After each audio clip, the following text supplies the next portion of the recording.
Student start करते हैं अपनी आज की क्लास जिसमें हम आगे बढ़ाएंगे मैथ्स का topic problem on edges. So students, problem on edges में प्रैक्टिस क्वेश्चंस की सीरीज हमारी चल रही है जिसमें कुछ पार्ट हम पहले भी कर चुके हैं। तो इस वीडियो को देखने से पहले आप वो पार्ट जरूर देख लें ताकि आपका कॉन्सेप्ट अच्छे से क्लियर हो। सो आज की क्लास में भी कुछ प्रैक्टिस क्वेश्चंस ही करने वाले हैं स्टूडेंट्स, जिसमें से कुछ क्वेश्चंस पिछले कॉन्सेप्ट पे ही बेस्ड होंगे और कुछ नए कॉन्सेप्ट पे भी आएंगे। तो आइए शुरू करते हैं और देखते हैं क्वेश्चन नंबर 1 में क्या दिया हुआ है। The sum of the ages of a father and a son is 45 years. So students, question में आपको साफ साफ बताया हुआ है कि एक फादर और उसके सन की एज का जो सम है वो 45 इयर्स है और यहाँ पे कुछ टाइम नहीं दिया है कि पास्ट है, प्रेजेंट है या फ्यूचर है। तो याद रखना स्टूडेंट्स, ऐसी स्टेटमेंट्स हमेशा प्रेजेंट की होती है। 5 years ago, the product of their ages was 4 times the father's age at that time. अब देखिए 5 साल पहले आपको ले गए हैं, इसका मतलब एक तो प्रेजेंट की एज दे दी है, उसके बाद 5 साल पहले मतलब पास्ट की एज के बारे में बताया है और दोनों की एज का जो प्रोडक्ट है वो 4 टाइम्स मतलब 4 गुना है पिता की एज के उस समय। Clear? The present age of the sun, तो आपसे क्वेश्चन में पूछा है सन की प्रेजेंट एज बताइए। सो स्टूडेंट्स, क्योंकि क्वेश्चन में पहली लाइन प्रेजेंट के ऊपर दी है तो मैं फिलहाल जो एक्स लेट करने वाला हूं वो प्रेजेंट से ही करूंगा। मुझे पता है कि दोनों की एज का जो सम है वो 45 इयर्स है, तो स्टूडेंट्स यहां पे मैं सन को मान लेता हूं एक्स। सन एक्स इयर्स का है तो फादर जो है स्टूडेंट्स देखिए ध्यान से, यहां पर वाई मत मान लेना, यहां पे दूसरा वेरिएबल यूज करने की जरूरत नहीं है। दोनों का सम 45 है तो एक अगर x है तो दूसरा क्या हो गया स्टूडेंट्स 45 माइनस एक्स, ठीक है ना, 45 माइनस एक्स, क्योंकि दोनों का सम जो 45 है तो जो अगर एक हमने x मान लिया तो दूसरा इसमें से माइनस होके ही आएगा students. Clear?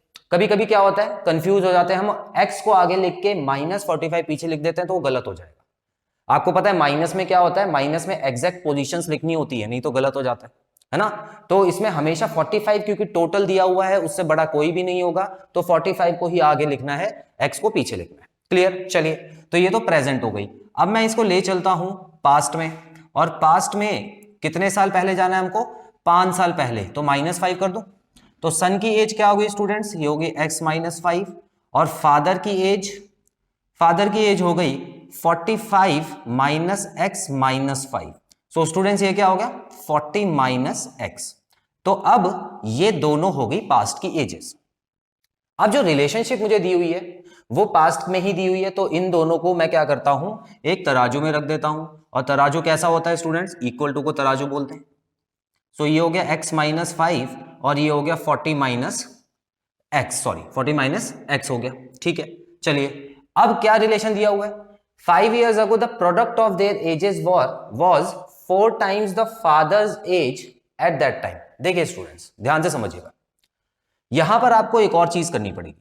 Product of their edges बोला हुआ है, इसका मतलब दोनों की एज का प्रोडक्ट। तो यहां पे क्या लिखूं स्टूडेंट, देखिए 40 माइनस एक्स, ये दोनों प्रोडक्ट हो गए। क्लियर? अब स्टूडेंट्स यहां पर आप देख सकते हैं 40 माइनस एक्स यहां पर भी मल्टीप्लाई में है और 40 माइनस एक्स यहां पर भी मल्टीप्लाई में है। तो मैं क्या कर सकता हूं, इस पूरे ब्रैकेट को इससे काट सकता हूं। देखिए पूरे के पूरे ब्रैकेट को काट रहा हूं, तो ऐसा मैं कर सकता हूं। क्लियर?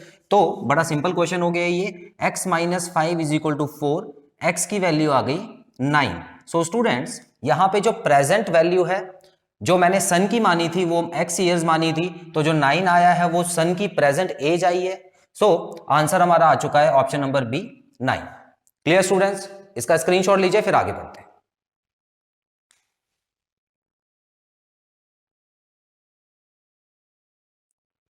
सो स्टूडेंट्स क्वेश्चन 2 की तरफ बढ़ते हैं। 5 years ago the age of Vinay was 1/3 the age of Ajay.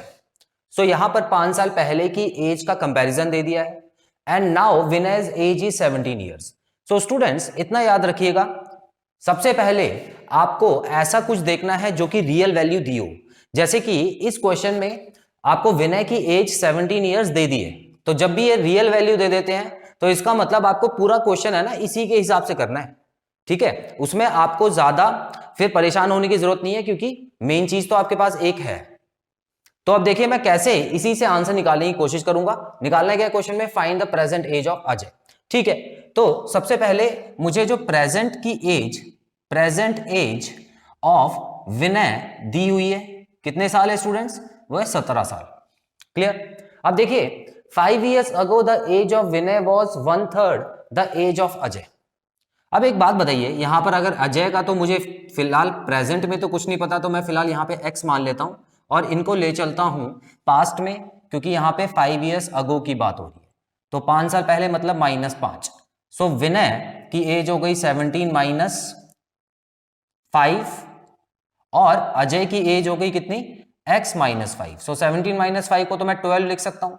तो विनय जो था वो पास्ट में तो 12 साल का था और अजय कितने साल का हो गया, x - 5 साल का। अब इन दोनों के बीच में कंपैरिजन दिया हुआ है 1/3, तो इसका मतलब चलिए मैं क्या करने वाला हूं स्टूडेंट्स, इस बार चलिए रेशो से करके दिखाता हूं आपको। 1/3 लिखा है ना, तो विनय वॉज 1/3, 1/3 का मतलब क्या होता है, विनय छोटा था। देखिए 1 ऊपर 3 नीचे, तो विनय वॉज 1/3 लिखा है, तो विनय 1/3, इसका मतलब छोटा था।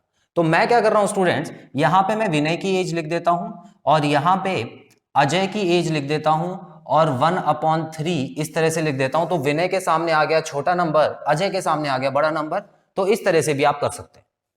क्लियर? चलिए अब मैं इसको सॉल्व कर देता हूं। देखिए 36 हो गया, x - y वहां जाएगा और -5 यहां के प्लस हो जाएगा, 36 में प्लस कीजिए तो x की वैल्यू आ गई है 14 ईयर्स, जो कि प्रेजेंट एज ऑफ अजय आ गई है। सो अजय प्रेजेंट में 41 ईयर्स का था, तो स्टूडेंट्स वही पूछा हुआ है, option number C correct answer है। क्लियर? सो इस तरह से आपको जब भी रियल वैल्यू क्वेश्चन में दे दी है तो उसी के हिसाब से पूरा क्वेश्चन कर देना है। स्क्रीनशॉट लीजिए, फिर आगे बढ़ते हैं।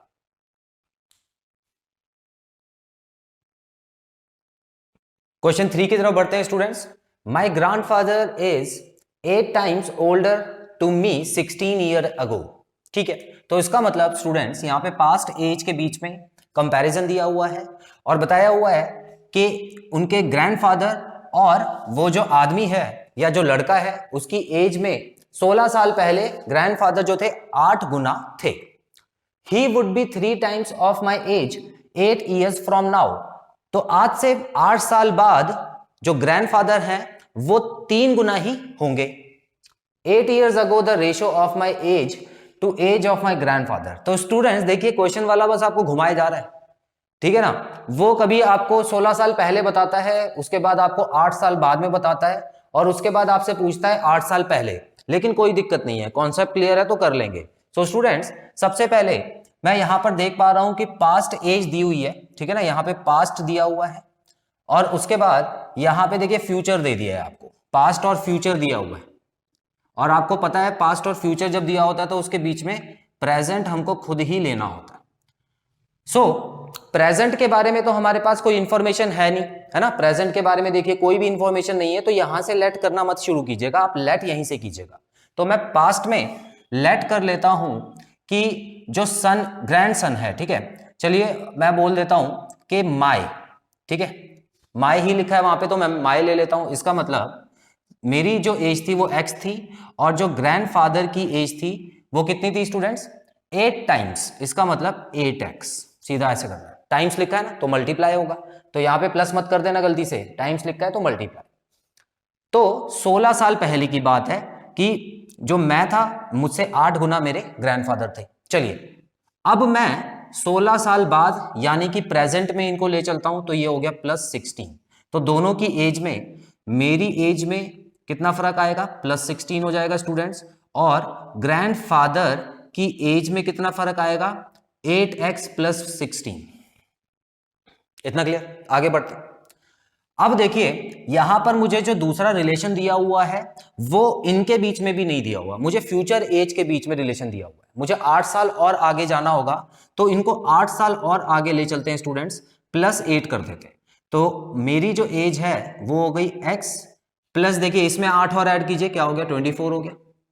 और ग्रैंडफादर की जो एज है वो क्या हो गई स्टूडेंट्स, 8x + 24, 8x + 24, ठीक है। अब इन दोनों के बीच में देखिए क्या रिलेशन है, 3 टाइम्स, मतलब ग्रैंडफादर जो है वो 3 टाइम्स है। तो मैं इसको कैसे लिख सकता हूं, एक तरफ ग्रैंडफादर को बिठाता हूं और एक तरफ मैं खुद को बिठाता हूं, और क्योंकि ये बड़े हैं तो मैं 3 यहां पे मल्टीप्लाई करूंगा अपनी एज के साथ, ठीक है। अब इसको सॉल्व कर दीजिए, x और y, जो x है उससे आप दोनों की वैल्यूज निकाल पाओगे, आप यहां पर आके इनकी वैल्यूज निकाल सकते हो।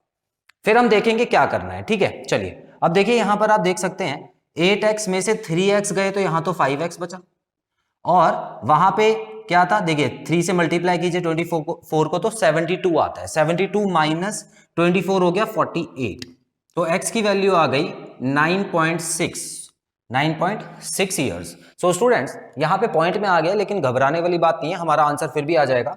तो आप देख सकते हैं यहाँ पर x की वैल्यू तो 9.6 है, इसका मतलब यहाँ पर जो 16 साल पहले की उम्र है, 16 साल पहले की उम्र उसकी आ गई है 9.6, ठीक है, 9.6 आ गई है। अच्छा, इसको 8 से मल्टीप्लाई करते हैं स्टूडेंट 9.6 को, तो क्या आएगा, देखिए 96 मल्टीप्लाई बाय 8, सो 8 6 48 होता है 4, और 8 9 72 76, तो 76.8। तो ग्रैंडफादर जो थे वो इतने साल के थे 16 साल पहले, लेकिन रेशो किसमें पूछी है, 8 साल पहले की रेशो पूछी है। तो स्टूडेंट्स 8 साल पहले की रेशो मतलब आपको 16 साल पहले में से प्लस 8 कर देना है, तो इसका मतलब 9.6 में भी 8 प्लस करना है, और जो ग्रैंडफादर की एज है उसमें भी 8 प्लस करना है, तो यहां पे आ जाएगा 17.6, रेशो यहां पे आ जाएगा 84.8। सो अगर हम इसको काटते हैं स्टूडेंट्स, देखिए 16 से काटिए इसको, तो यहाँ पे 11 आएगा और यहाँ पे 53 आ जाएगा, तो ऑप्शन नंबर डी जो है वो करेक्ट आंसर है। तो इस तरह से आपको पास्ट और फ्यूचर वाले क्वेश्चंस करने होते हैं। स्क्रीनशॉट लीजिए स्टूडेंट्स, फिर आगे बढ़ते हैं।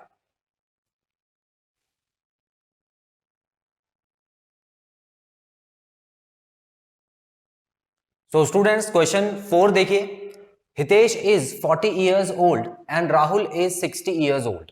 How many years ago was their ratio of ages 3:5? So students ये क्वेश्चन आसान कहूंगा मैं, क्योंकि यहां पर आपको डायरेक्ट एज इनकी दी हुई है। सो ये क्वेश्चन आपको खुद करना है, ये आपके होमवर्क के लिए मैंने लिख दिया है, तो इसका जो भी आंसर आता है उसको कमेंट बॉक्स में मेंशन करके चेक कराइए। सो स्टूडेंट्स मैं बढ़ रहा हूं क्वेश्चन 5 की तरफ। The sum of the ages of 5 children born at the intervals of 3 years each is 50 years. So यहां पर क्वेश्चन में आपको दिया हुआ है कि 5 बच्चे पैदा हुए और हर बच्चा 3 साल के गैप में पैदा हुआ है, ठीक है। सो उनकी एज का जो सम दिया हुआ है 50 years है, यहां पे टाइम के बारे में नहीं बताया, तो इसका मतलब स्टूडेंट्स ये प्रेजेंट टाइम की बात हो रही है। What is the age of the youngest child? ये बड़ा सिंपल सा क्वेश्चन है वैसे तो। अब देखिए मान लेते हैं जो यंगेस्ट मतलब जो फर्स्ट चाइल्ड था उसकी जो एज है वो x ईयर्स है, क्लियर।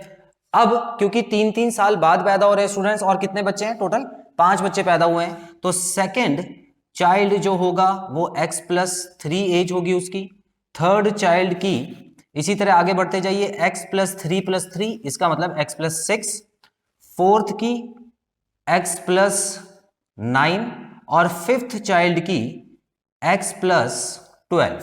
सो इस तरह से पांचों चाइल्ड की जो एज है वो मैंने लेट कर ली है। अब इसको आपको बराबर कर देना है 50 से।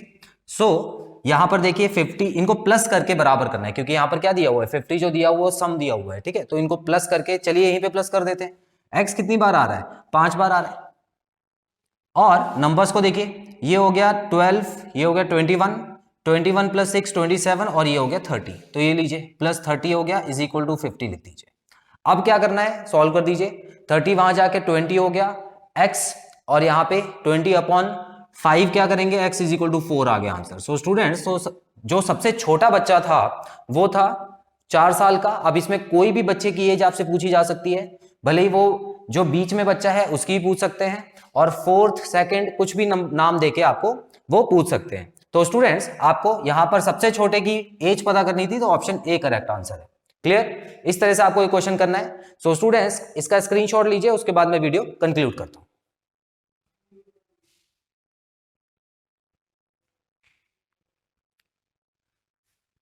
सो स्टूडेंट्स यहां पे खत्म होता है हमारा ये पार्ट। आई होप इस पार्ट में बताए गए सारे क्वेश्चंस आपको क्लियर हैं और कोई भी डाउट नहीं है।